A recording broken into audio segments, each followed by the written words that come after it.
I just don't understand because God was feeding them straight from heaven.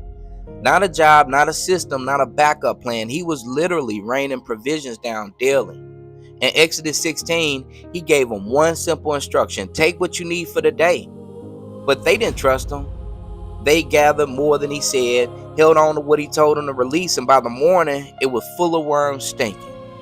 And why? Because they were free, but they still thought like slaves. God brought them out of Egypt in a moment, but Egypt was still living in their minds.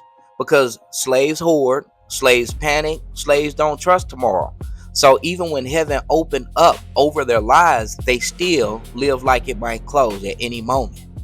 Then God said, on the sixth day, gather double, because the Sabbath there will be none.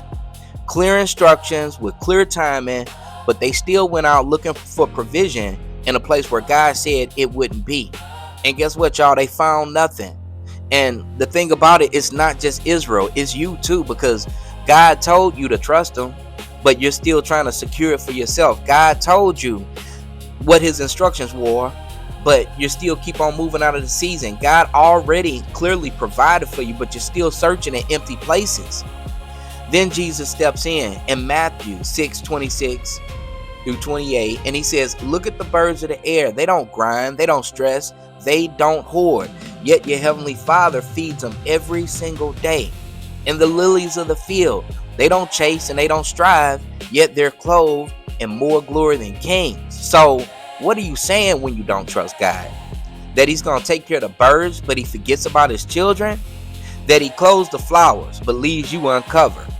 Nah, I don't think so. The issue isn't his provision, it's your mindset. You've been delivered, but you still think you're living like a slave in bondage, still hoarding, still fearing, and still moving without him. You see, God never fails, but disobedience will make provision look like lack. So you need to trust his voice. You need to follow his timing and take what he gives when he gives it, because when God provides, it'll only rot when you step outside his will.